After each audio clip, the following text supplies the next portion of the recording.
So, ito yung aming mini caravan. Ay, hindi pala mini. Kasi bronze ito. Yan, may mga kapitbahay ko din dyan. Ito yung itsura ng caravan dito. Yan. At, ito yung aming kotse. May sarili siyang paradahan. And then, yan, mga kapitbahay namin. Yan, ito yung pinto. Pagpasok mo. Yan. So, ayan. Pinapakita niya, mayroong tao dun sa bintana. Ayan. So, yan, tutulog ko kayo. Welcome, welcome! Yan, may mga dumarating. So, it's a good place to stay, guys. Ito kayo sa aming caravan. Ayan. Ito yung pinto. Ayan, pagpasok mo, kanina sa labas makikita mo to. Tsaka yung welcome kit nila. Na, may key and play pass. Oh, yan, may welcome. Nakalagay sa pinto. And then, ito yung dining area. And then, yan yung kitchen.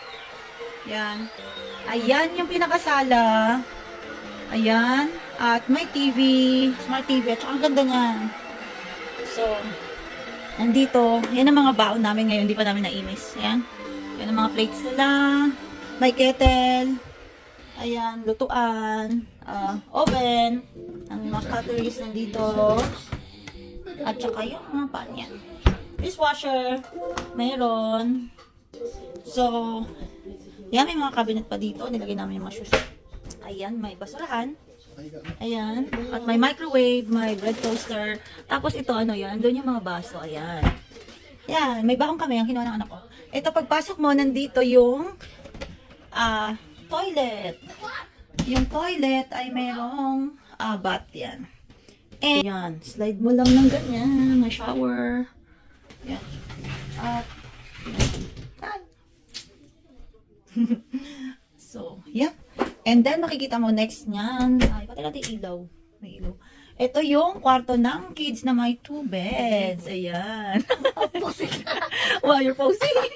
Ang dami na nilang kinakain, nagutom sa biyahe. Actually, katapos na namin mag-lunch. Yeah, Mom. Do you want a mento? No, I don't like it. This is also the snacks room.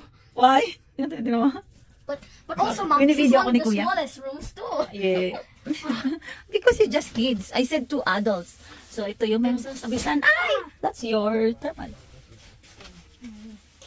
Tapos, may cabinet sila na mayroong extra, pillow. Kasi, dapat nandito to, anak. And, may mga drawers din. Yan. Extra pillow and blankets. May little mirror din sila dito. Yan. May kausap yung anak ko. Wait, sino kausap mo? And ito, pagpasok mo may pinto. Ayan. Yan yung pinaka master's bedroom. Itong kwarto namin na ni Jason. Ayan, meron din dito. Ayan, sabitan. And then, may sarili tong toilet. Ayan. Yan, may sarili siyang toilet. Of course, may din, salamin. May isa pang salamin. And then, ayan. Hindi ko mabuksan kasi nandiyan mga gamit namin. Hindi pa namin nalalagay. Pero parang ayaw ko na yung ilagay na. So, may extra pillow and blanket. May sarili siyang TV. Yan. Cabinet. Yan. Ayan ang mga kapitbahay namin na caravan din. Ayan, may heater. Ayan. Sakto mainit.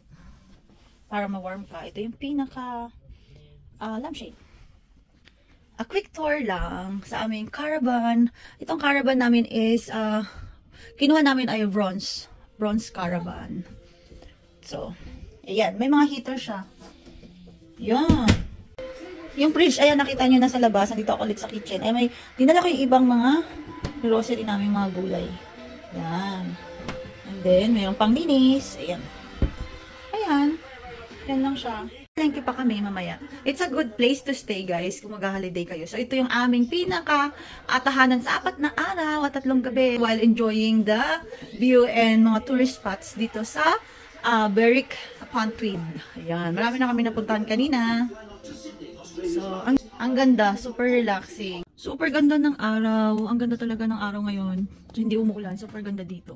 Mga caravan na may terrace, yun yung mga silver. So, meron ding mas mura dito sa bronze na pinili namin. Kaya ito pinili namin kasi meron na siyang mga cutlery, may parking din siya. Unlike doon sa Savers package nila. Mas mura ng konti, pero okay na rin. Kailang malayo yung parking nyo.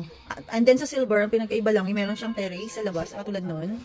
Ayan, silver yan. Kapitbahay ko. Silver package. And then merong gold pa. I don't know kung ano pa yung sa gold. Tingnan na yung sa, sa apps. So, ayan lang guys. Thank you for watching. Ayan, mag-relax-relax muna kami. Kasi napagod yung aking asawa sa pag-drive. Kasi galing pa kami. Ganyan pa kami ng passport ni Lance. Napagod kami. Relax muna kami. Thank you for watching. See you again on my next vlog. Bye-bye.